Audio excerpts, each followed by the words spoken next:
Hello everyone, my name mister LD. आज आपके सामने एक टैबू टॉपिक के ऊपर बात करेंगे और जिसका नाम है पीरियड्स।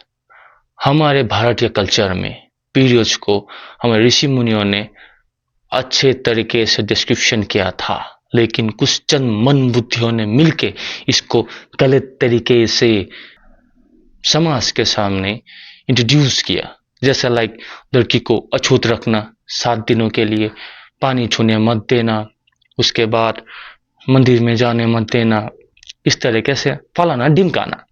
ठीक है, एक्चुअल में मंदिर में क्यों जाने नहीं देते, या फिर पानी क्यों नहीं छूना है, या फिर क्यों अलग तरीके से रहना है, अलग तरीके से सोना है, इसको कोई भी अगर बच्चियां अपने पेरेंट्स को, अपने एल्डर्स को अगर कोई क्रॉस क्वेश्चन करे तो फिर उनको बोला जाता है कि तुम हमको मत सिखाओ, या फिर हमें मत पूछो, ये हमारे एंसेस्टर्स ने बताया कि हमने बताया, उसको थोप दिया जाता है। अगर ज़्यादा समझने की या फिर ज़्यादा उम्मीद में उनको पूछा जाए कि क्यों, किस लिए किया जाता है, तो फिर इसको बोल देता है कि भगवान आपको पाप देगा, आपको प्रॉब्लम करेगा, या फिर ये नहीं चाहिए तो नहीं चाहिए, ऐसे गलत बोल के उसको रख देता है। ठीक है, लेकिन इसमें वो लोग एक्सप्लेनेशन नहीं कर सकते हैं कि क्यों एक बच्ची को 7 दिन के लिए घर के एक कोने में पड़ा रहना पड़ता है। चलिए समझते हैं हमारे एंसेस्टर्स ऋषि मुनि ने एक्चुअल में क्या बोला था पीरियड्स के बारे में। नंबर 1, हमारे सिस्टर्स को बोला जाता है कि आप 7 डेज के लिए एक जगह में, जमीन में हो सके तो उधर में लेटे रिलैक्स करो, एक्स्ट्रा होकर रिलैक्स करो। ठीक है, कोई काम नहीं करना है। इसमें किस लिए हमारे ऋषि मुनि ने बोला गया था? कुछ सालों पहले तक, जब तक ये पीरियड्स के लिए जो ये सैनिटरी पैड नहीं बनाया गया था, तब हमारे भारतीय महिलाएं, हमारे भारतीय बहनें कुछ सेम ही कपड़े यूज करते थे जो अनहाइजीन था, जिसके वजह से उनको बहुत सारे जो एक्सप्लेनेशन नहीं कर सकते उस टाइप का बीमारी हुआ था उनको, उनके स्पेसिफिक कुछ एक स्पेसिफिक पार्ट में, जिसके कारण से वो लोग बहुत सारे महामारी के शिकार भी बन चुके थे। अगर वो लड़की या फिर वो हमारी बहनें एक कोने में, एक एक्स्ट्रा जगह में रेस्ट करेंगे, रिलैक्स करेंगे, उस टाइम उनका जो कपड़े हैं वो एक जगह में ही रहेंगे, दूसरे के साथ मिक्स नहीं होंगे। जो उनके साथ जो बैक्टीरियल चीजें हैं वो भी दूसरे के साथ मिक्स नहीं होंगे और वो फैलेंगे नहीं। इसी के वजह से कि हमारे बहनों को एक जगह में, एक साइड कोने में रहने के लिए दिया गया था।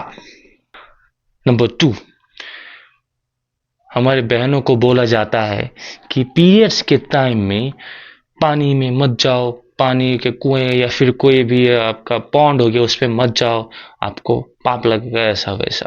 ठीक है, अभी आप सोचे, एक जो घर गृहस्थी वाले लड़की हो, हमारी बहनें हो, पानी के पास जो जाएंगे, चाहे वो कुआं हो, चाहे वो कोई एक पॉन्ड हो, उसमें से वो बाल्टी हो गए या किसी से हैवी वेट से ही वो लेके घर में कैरी करके लेके आएंगे। ठीक है, अगर आपका समझना है कि अगर आपका बॉडी में, लोअर बॉडी में अगर कट लगा हुआ होगा या फिर कोई सर्जरी होगा, तो आपको डॉक्टर भी बोलता है कि आप हैवी वेट मत उठाओ, आप रेस्ट करो, आपका स्थिति, आपका सिलाई जो है वो टूट सकता है। इसी के वजह से आपको रेस्ट करने को बोलता है, हैवी वेट नहीं उठाने को बोलता है। सेम चीज़ें हमारे बहनों के साथ भी लागू होता है। अगर वो जब पीरियड में होंगे तब उनका लोअर लिम्ब से ब्लीड कंटिन्यू थोड़ा बहुत निकलता रहता है, बॉडी बहुत वीक हो जाता है, बहुत पेन में रहता है। उस टाइम में अगर घर के काम करने लग जाए, हैवी वेट लिफ्ट करने लग जाए, शायद ओवर ब्लीडिंग की भी समस्या हो सकता है, जिसके कारण से हमारे एंसेस्टर्स ने बोला था कि उनको पानी से दूर रखें, या फिर कोई भी पॉन्ड हो गया, कोई भी आपका कुआं हो गया, उससे दूर रखें, जिससे कि वो थोड़ा आराम कर पाए, वो हैवी वेट ना उठाए। ये था नंबर 2। नंबर 3, इसमें बोला जाता है कि जब एक लड़की पीरियड्स में होता है तब आपको मंदिर में पूजा नहीं देना है, धूप बत्ती नहीं देना है, ठीक है, वो नहीं जाना है। अगर कोई लड़की क्रॉस क्वेश्चन करे तो भी बोला जाता है कि ये नहीं लगेगा, भगवान आपको पाप करेगा, ये वो। ऐसा नहीं है। हमारे हिंदुइज्म में एक पीरियड्स जब स्टार्ट होता है एक लड़की को, हमारे एक बहनों को, तब उनको बोला जाता है कि नया आपका जीवन की शुरुआत, फिर शक्ति का आगमन होता है, जिससे उससे ही हम लोग, मैं आप सब लोग ही पैदा हुए हैं, ठीक है। उसको अच्छा चीज माना गया है, उसको सेक्रेट एक्स्ट्रा करके रखा जाता है। अभी आया पूजा के बारे। जब अब थोड़ा पीछे चलते हैं हम लोग, तकरीबन 100-150 साल पहले पीछे जाते हैं, जब उस टाइम में गाड़ी का फैसिलिटी इतना अच्छा नहीं था। तब हमारे भारत में मैक्सिमम मंदिर है, चाहे वो को आपका हो गया केदारनाथ, बद्रीनाथ, अमरनाथ, उसके बाद आपका कैलाश टेम्पल हो गया, आपका काशी हो गया, विश्वनाथ हो गया, उसके बाद आपका हमारा इधर कामाख्या हो गया। ये सब टेम्पल्स पहाड़ों में ही है। जो पहाड़ में है, कहाँ पे, जहाँ जंगल है, पहाड़, ठीक है। उसमें अगर एक लड़की जो पीरियड साइकिल में जूझ रहा है, जो बहुत पेन में है, अगर वो घर की शांति के लिए, पूजा के लिए अगर वो पहाड़ में चढ़ी, ठीक है, उनका ऐसे बॉडी से बहुत सारा ब्लड निकल रहा है, तो वो उसके कारण उसका कमजोर होकर उधर में गिर सकता है, तकलीफें हो सकता है, ठीक है। दूसरा, अगर उनका ब्लड का स्मेल, अगर कोई जंगल में कोई जंगली जानवर, चाहे वो चीता हो गया, बाघ हो गया, शेर हो गया, कोई भी जानवर अगर उनका स्मेल सूंघ लिया, तो उनके पीछे जाके उनके ऊपर हमला भी कर सकते हैं, ठीक है। अभी तो खैर, अभी तो घर घर घर में मंदिर है। पहले के टाइम में एक गांव में मंदिर हुआ करता था, सब लोग जाके पूजा करते थे, या फिर मंदिर पहाड़ों में होता था, जिसके कारण से बोला जाता था कि आप मंदिर में जाके पूजा मत दो, आपका जान का खतरा हो सकता है। हमारे ऋषि मुनि ने इस तरीके से समझाया गया है, ठीक है। अभी नंबर 4, जब एक लड़की पीरियड्स में होता है, उनका बॉडी पेन होगा, उनका शायद बॉडी का कोई भी हाई फ्रीक्वेंसी नहीं रहेंगे, कुछ जैसे फ्रीक्वेंसी होता है, जैसे चक्रास के हो गए, कुछ हाई लो, ऐसा कुछ एक्सचेंजेस हो सकते हैं, क्योंकि हम जब मंदिर में जाते हैं, मंत्र यूज करते हैं, उसमें हाई फ्रीक्वेंसी मंत्रस होते हैं। जो एक मंदिर में हमारे पुरोहित, हमारे ब्राह्मण, एक्सपर्ट लोग बैठे रहते हैं और चौबीसों घंटे उधर में मंत्र पाठ करते रहते हैं, और उस जगह का जो फ्रीक्वेंसी बहुत हाई हो जाता है, चाहे वो लॉर्ड शिव जी का लिंग हो, माँ काली का कोई हो, या फिर माँ दुर्गा का कोई मंदिर हो, कोई भी मंदिर हो, उसमें मंत्र चैन करते करते बहुत हैवी हो जाता है, बहुत हैवी एनर्जी हो जाता है। और ड्यूरिंग पीरियड्स टाइम हमारे दीदियों का, बहनों का, सबका जो बॉडी का जो पावर है, वो एनर्जी शायद झेल ना पाए, या फिर वो फ्रीक्वेंसी उनके लिए हानि भी हो सकता है।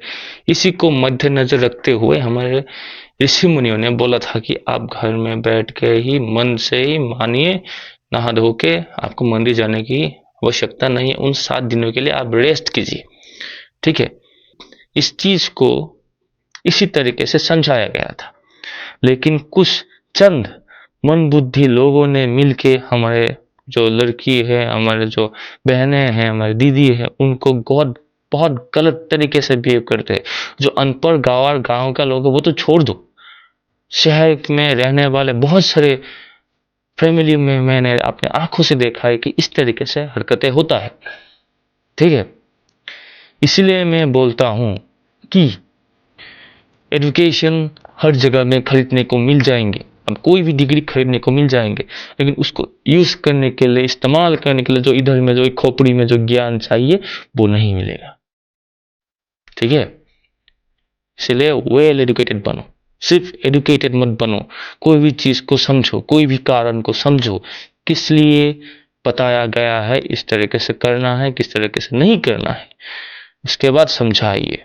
इस वीडियो से मैं आपको समझाना चाहता है, आप एक समझदार, एक अच्छा आदमी बनिए, अपने बहन, अपने दीदियों को समझिए। ये बोल के आज इस टॉपिक को खत्म करते हैं। आपको कैसा लगा प्लीज़ कमेंट में बताइएगा, और अगर आपको अच्छा लगे तो लाइक एंड सब्सक्राइब जरूर कीजिएगा। और ऐसे नए नए टॉपिक के ऊपर मैं आपका मिस्टर एल डी आते रहेंगे और सबके सामने मिथ को एक्सप्लोर करते रहेंगे। ओम शक्ति।